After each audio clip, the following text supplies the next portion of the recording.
ఇప్పటివరకు ఎవరైనా మన ఛానల్ని సబ్స్క్రైబ్ చేసుకోకపోతే ఇప్పుడే సబ్స్క్రైబ్ చేసుకోండి. పక్కన ఉన్న బెల్ ఐకాన్ క్లిక్ చేసి ఆల్లో పెట్టుకోండి.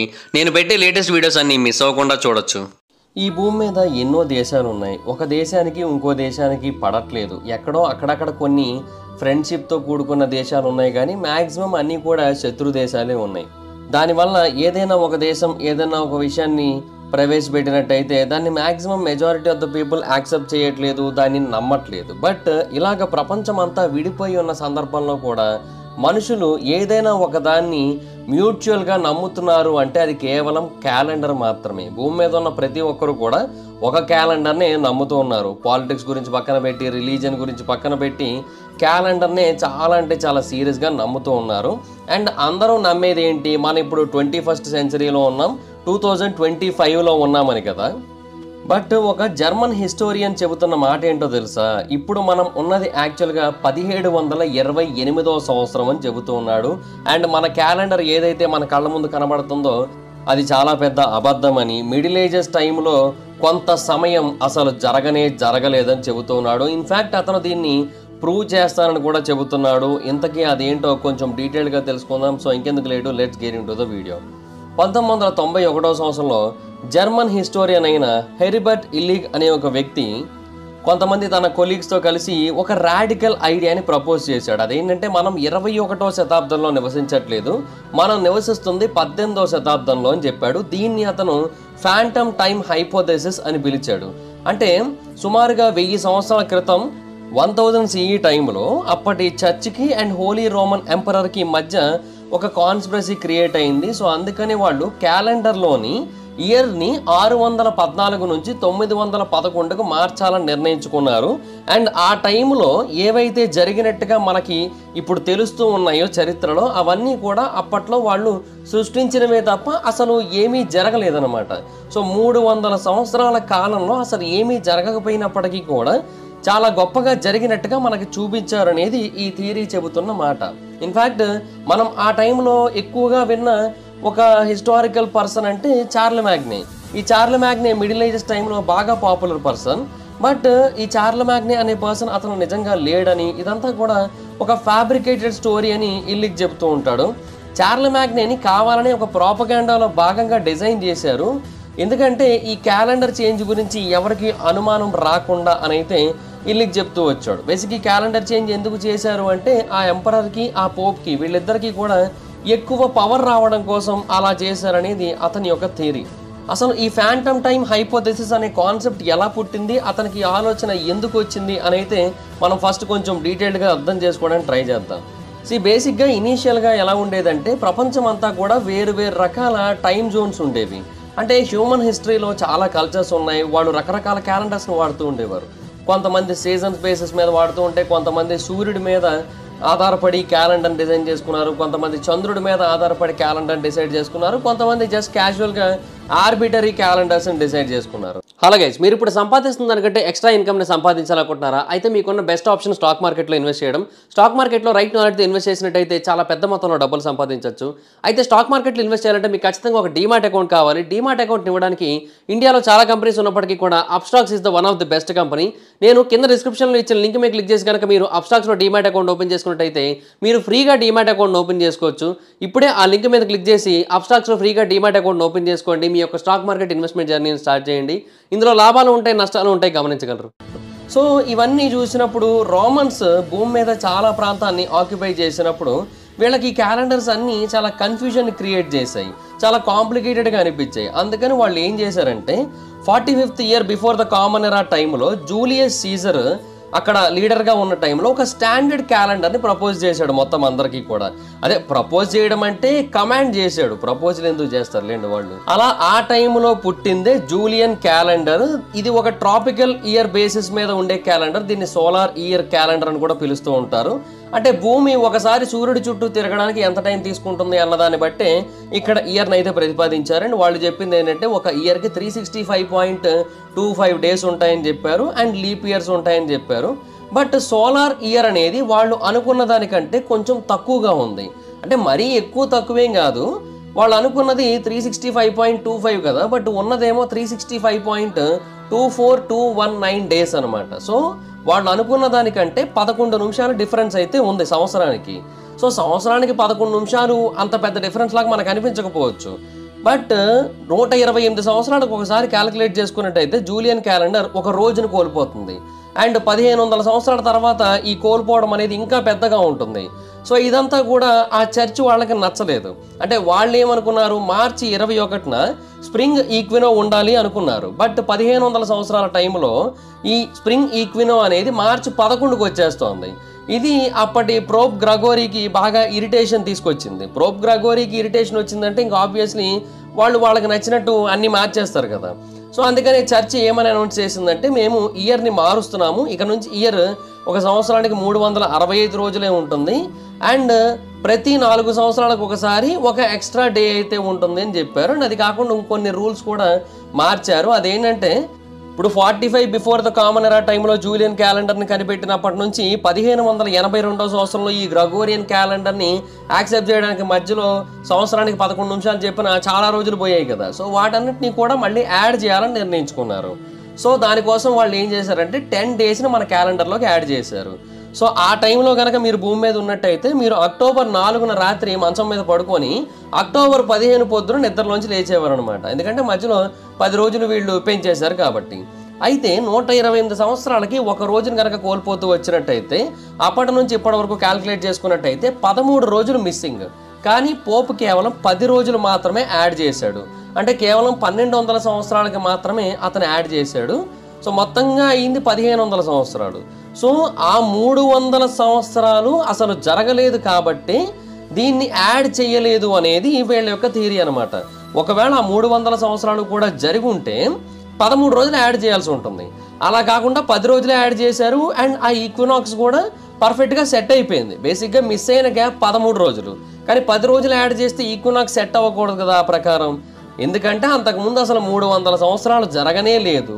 అందువల్ల ఇక్కడ 10 రోజులు యాడ్ చేస్తే సరిపోయింది అనేది వీళ్ళ యొక్క థియరీ. మరి పోప్ గ్రెగోరీ కావాలనే ఇదంతా కూడా చేశాడా అంటే, కావాలనే మధ్యలో 300 సంవత్సరాలు మిస్ చేశారు అనే విషయం తనకి తెలిసే ఇలా చేశాడా, లేదంటే ఇది జస్ట్ ఒక మ్యాథమెటికల్ ఎర్రరా, ఏం జరిగి ఉండొచ్చు అనే కైండ్ ఆఫ్ క్వశ్చన్ వచ్చింది. ఆ టైంలో వీళ్ళకి వచ్చిన థాట్ ఏంటంటే, పోప్ గ్రెగోరీ ఖచ్చితంగా మిస్టేక్ అయితే చేయడు, పోప్కి దీని గురించి ఐడియా ఉంది, అందుకని ఆ కాన్స్పిరసీని కవరప్ చేయడం కోసం ఎవరికి చెప్పకుండా దీన్ని 10 డేస్ మాత్రమే యాడ్ చేసి కవరప్ చేసేసాడని చెబుతూ ఉన్నారనమాట. సో ఆ మధ్యయుగం టైంలో ఆ 300 సంవత్సరాలు మిస్ అయ్యాయి అనడానికి వాళ్ళు దీన్నే మెయిన్ ప్రూఫ్గా చూపిస్తున్నారు. అండ్ ఇదంతా కూడా పోప్ గ్రెగోరియన్ క్యాలెండర్ని తీసుకురావడానికంటే ఎన్నో వందల సంవత్సరాల ముందు జరిగింది. ఇదంతా కూడా బేసిక్గా డార్క్ ఏజెస్ కంటే ముందు జరిగిందనమాట ఇదంతా కూడా. అండ్ ఇక్కడ మెయిన్ పాయింట్ ఏంటంటే, ఆ కాలానికి చెందిన రికార్డ్స్ కానీ ఆర్టిఫాక్ట్స్ కానీ అసలు ఏవీ కనబడట్లేదు. 614వ సంవత్సరం నుంచి 911వ సంవత్సరం మధ్యలో అసలు ఎక్కడా కూడా రికార్డ్స్ కనిపించట్లేదు. ఈ 614 అనేది చార్ల్ మ్యాగ్నే రూల్ కంటే ముందు టైము. అండ్ దీని తర్వాత అనోయన్ డైనస్టీ అనేది స్టార్ట్ అయింది. కానీ మధ్యలో దానికి సంబంధించి ఎలాంటి ఇన్ఫర్మేషన్ లేదు. సో ఇల్లికి ఏమంటాడంటే, బేసిక్ ఇదంతా కూడా స్టార్ట్ చేసింది రోమన్ ఎంపరర్ అయిన ఆటో III. ఈ ఆటో III అనే పర్సన్ పోప్ సిల్వెస్టర్ థాయ్తో కలిసి, అలాగే బైజాంటైన్ ఎంపరర్ అయిన కాన్స్టాంటిన్తో కలిసి ఒక సీక్రెట్ ప్లాన్ అయితే క్రియేట్ చేశాడు. వాళ్ళు 7వ శతాబ్దంలో ఉంటున్నారు కదా, దాన్ని 10వ శతాబ్దానికి మార్చేయాలనుకున్నారు. సో అప్పుడు ఆటో న్యూ మిలేనియంని రూల్ చేసినట్టు అవుతుంది కదా. సో తన పేరు అప్పుడు చరిత్రలో నిలిచిపోతుంది కదా, అందుకోసం అలా చేశాడనేది అతని యొక్క థియరీ. ఇన్ఫ్యాక్ట్ రికార్డ్స్ కూడా అదే చెప్తున్నాయి. బేసిక్గా 610వ సంవత్సరం వరకు మనకి అన్ని రకాల రికార్డ్స్ ఉన్నాయి. బట్ 610వ సంవత్సరం తర్వాత నుంచి మనకి రికార్డ్స్ అన్ని మాయమైపోయాయి. సుమారుగా 300 సంవత్సరాల వరకు రికార్డ్స్ కనిపించలే. అలాగే ఆ ప్రాంతం యొక్క ఆర్కిటెక్చర్ కూడా 600 సంవత్సరాల స్టార్టింగ్లో ఎలా ఉందో 1000వ సంవత్సరంలో కూడా ఆల్మోస్ట్ అలాగే ఉంది. బేసిక్గా ఆ మధ్యలో చాలా ప్రోగ్రెస్ ఉండాల్సి ఉంటుంది కదా, బట్ ఏం ప్రోగ్రెస్ లేదు. బేసిక్గా ఆ ప్రాంతంలో టెక్నికల్గా చాలా అడ్వాన్స్మెంట్స్ జరుగుతూ వచ్చాయి 600 సంవత్సరాలకి ముందు. బట్ ఆ తర్వాత ఏం జరగలేదు. మళ్ళీ 1000వ సంవత్సరం తర్వాత జరుగుతూ వచ్చింది. రోమన్ ఎంపైర్లో బేసిక్గా ఆక్వాడాక్ట్స్ ఉన్నాయి, ఇండోర్ ప్లంబింగ్ సిస్టమ్ ఉంది, అండ్ చాలా రకాల టెక్నాలజికల్ అడ్వాన్స్మెంట్స్ ఉన్నాయి. అండ్ డావిన్సీ కావచ్చు, ఇంకా ఎంతోమంది గొప్ప గొప్ప వాళ్ళు ఉన్నారు, న్యూ వరల్డ్ని కనుగొన్నారు, ఇవన్నీ కూడా జరిగాయి. బట్ ఆ మిస్సింగ్ 300 ఇయర్స్లో మాత్రం ఒక్కటి కూడా జరగలే. ఎలాంటి సైంటిఫిక్ అడ్వాన్స్మెంట్ జరగలే, ఎలాంటి కొత్త డిస్కవరీస్ జరగలే. యూరోపియన్ క్యాసిల్స్ కూడా సేమ్ యాజ్ ఇట్ ఈస్ అంతకుముందు ఎలాగైతే ఉన్నాయో అప్పుడు అలాగే ఉండడం మొదలుపెట్టాయి. దాంట్లో కూడా ఎలాంటి అడ్వాన్స్మెంట్ అయితే కనిపించలేదు. అండ్ ఆ గ్యాప్లో ఏవి కట్టినట్టు కూడా కనిపించలేదు. అంటే కొత్తగా ఏదో ఒక నిర్మాణం చేయాల్సి ఉంటుంది కదా, అలా చేసినట్టు కూడా కనబడలేదు. బట్ తర్వాత ఎలిగి ఒక డాక్యుమెంట్ కనబడింది. ఆ డాక్యుమెంట్లో 1700 స్ట్రక్చర్స్ ఆ మిస్సింగ్ 300 years మధ్యలో నిర్మించినట్టుగా మెన్షన్ చేస్తుంది. బట్ వాటన్నిటి గురించి అతను రీసెర్చ్ చేసి తెలిసింది ఏంటంటే వాటిలో 97% ఆఫ్ స్ట్రక్చర్స్ గాన్. అంటే అవి అసలు ఉన్నట్టు కూడా చిన్న పర్సెంట్ ఎవిడెన్స్ కూడా లేదు. సో ఆ లిస్ట్ అంతా కూడా ఒక ఫార్జరీ, ఒక ఫేక్ అని అయితే అతను నమ్మడం మొదలుపెట్టాడు. జస్ట్ హిస్టరీని రీరైట్ చేయాలన్న ఉద్దేశంతో వాటన్నిటిని కూడా అలా మెన్షన్ చేశారనేది అతని యొక్క థియరీ. పోనీ ఆర్కియాలజీ అయినా సరే అతని యొక్క థియరీని రాంగ్ అని ప్రూవ్ చేస్తుందా అంటే అది కూడా జరగలేదు. బేసిక్గా హ్యూమన్ సెటిల్మెంట్స్ ఏమీ దొరకలేదు ఆ కాలానికి చెందినవి, హ్యూమన్ రిమైన్స్ ఏమీ దొరకలేదు ఆ కాలానికి చెందినవి. ఆర్కియాలజిస్టులు ఎన్నో స్టడీస్ చేశారు, బట్ ఏ స్టడీలోని కూడా 650 నుంచి 910 మధ్య కాలానికి చెందిన మనుషుల యొక్క ఆనవాళ్ళు కానీ వాళ్ళకి సంబంధించిన రిమైన్స్ కానీ ఏవీ దొరకలేదు. ఒక్కటి కూడా ఆ కాలానికి చెందింది లేదు అసలు. మరి ఎందుకు అలా జరిగిందంటే ఆ టైం అసలు లేనే లేదు కాబట్టి అని. అయితే ఆ టైంలో మనకి బాగా ఎక్కువగా వినబడిన పేరు చార్లెస్ ది గ్రేట్ అలియాస్ చార్లెమాగ్నీ. అయితే ఫ్యాంటమ్ టైం హైపోథెసిస్ ప్రకారం ఈ చార్లెమాగ్నీ అనే ఎంపరర్ అసలు భూమి మీద లేడు, అసలు నెవర్ ఎగ్జిస్టెడ్. అయితే ఈ ఫ్యాంటమ్ టైం హైపోథెసిస్ సపోర్టర్స్ చెప్పేది ఏంటి అంటే అతన్ని ఎందుకు సృష్టించారు అంటే ఆ టైంలో ఎవరో ఒక గొప్ప వ్యక్తి లేకపోయినట్టయితే అందరికీ అనుమానం వస్తుంది. చరిత్రలో 300 సంవత్సరాల గ్యాప్లో ఒక్క గొప్ప వ్యక్తి కూడా లేకపోవడం అనే క్వశ్చన్ వస్తుంది. అందుకనే అతన్ని సృష్టించారు, అదొక ఫేక్ క్యారెక్టర్, అది నిజం కాదు అనేది చాలా మంది యొక్క థియరీ.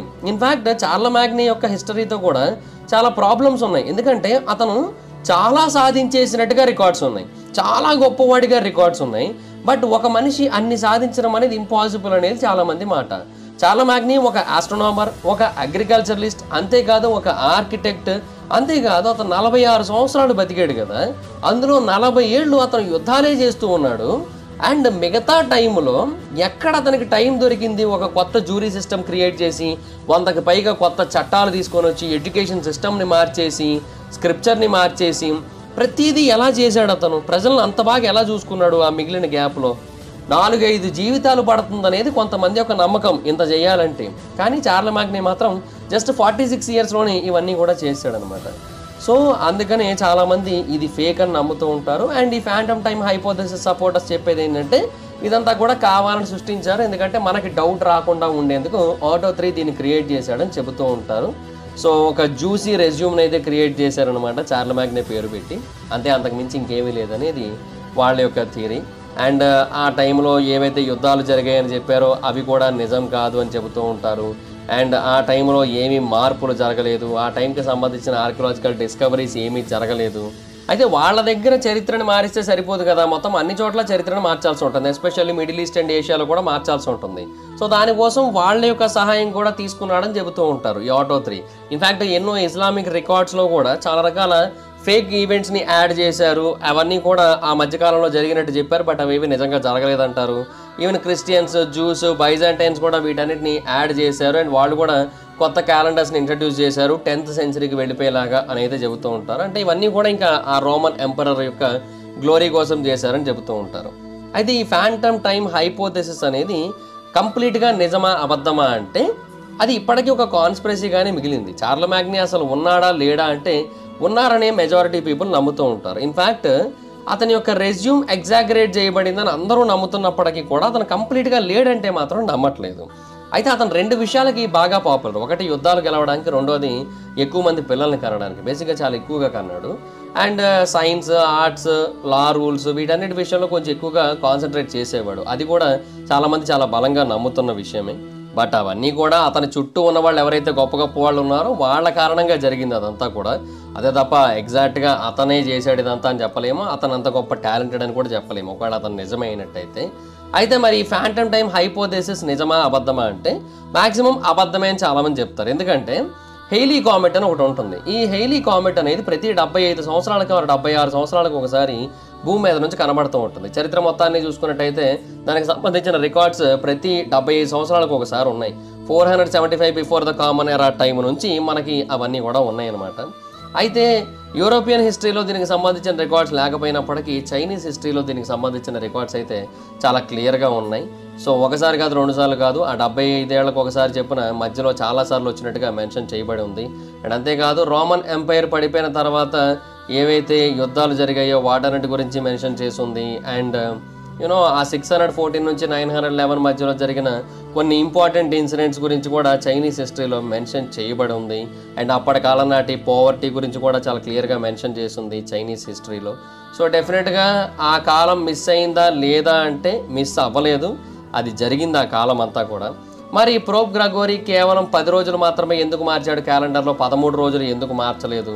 మరి ఆ 3 రోజులు మార్చలేదంటే 300 సంవత్సరాలు జరగనట్టే కదా అనే వాళ్ళకి తర్వాత తెలిసిన ఒక విషయం ఏంటి అంటే, బేసిక్గా పోప్ గ్రెగోరీ కావాలనే 10 రోజులు మార్చాడు. దానికి రీజన్ ఏంటంటే, అంతకు ముందు 325వ సంవత్సరంలో 3 రోజుల్ని కొంతమంది ఆల్రెడీ యాడ్ చేసేసారు. ఎస్, అప్పటి కాలం నాటి కౌన్సిల్ ఆఫ్ NICEA 325వ సంవత్సరం టైంలో 3 రోజుల్ని యాడ్ చేసేసింది ఆల్రెడీ. సో ఇంకా 10 రోజులు మాత్రమే వీళ్ళు యాడ్ చేయాల్సిన అవసరం అయితే ఉందన్నమాట. సో ఆ 3 రోజులు ఈ 10 రోజులు కలిపి ఫైనల్గా 13 రోజులు అయింది. సో ఓవరాల్గా వాళ్ళు ఏదైతే కలపాలో అదే కలిపారు. కాకపోతే ఏంటంటే ఇప్పటికీ కూడా కొంతమంది లేదు, అప్పుడు 325th ఇయర్ టైంలో NICEA వాళ్ళు ఏం కలపలేదు, ఇదంతా కూడా అబద్ధం అనేది కొట్టిపడేస్తూ ఉంటారు.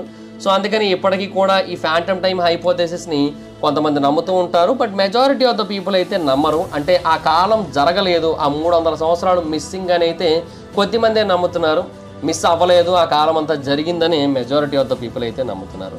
సో ఇవన్నీ విన్న తర్వాత క్లియర్గా అర్థమవుతుంది ఏంటంటే ఫ్యాంటమ్ టైం హైపోథెసిస్ అనేది ఒక అబద్ధం. నిజంగా 300 సంవత్సరాలు అయితే మిస్ అవ్వలేదు. కాకపోతే ఏంటి అంటే శాస్త్రవేత్తలు కొంతమంది ఒక కొత్త థియరీ తీసుకొచ్చారు, అది కొన్నాళ్ళకి డీబంక్ అయిపోయింది, అంతే, అంతకుమించి ఇంకేమీ లేదు. సో దాట్స్ ఇట్ గైస్, చూసారు కదా ఇది వీడియో కనుక మీకు నచ్చినట్లయితే లైక్ చేయండి, వీడియో షేర్ చేయండి. ప్రకారం మన ఛానల్ సబ్స్క్రైబ్ చేసుకోకపోతే ఇప్పుడే సబ్స్క్రైబ్ చేసుకోండి, పక్కన బెల్ ఐకాన్ ఆల్లో పెట్టుకోండి. నా ఫర్దర్ వీడియోస్ మిస్ అవ్వకుండా చూడొచ్చు. చాలా మంది చూస్తున్నారు కానీ సబ్స్క్రైబ్ చేసుకోవట్లేదు. So please try to subscribe with the bell icon also. నా ఇన్స్టాగ్రామ్ ఐడి ఎవరైనా మా ఇద్దరం ఎక్కడ వచ్చి ఫాలో అవ్వచ్చు. Thank you so much guys, బాబా మీటర్ నెక్స్ట్ వీడియో. Bye by.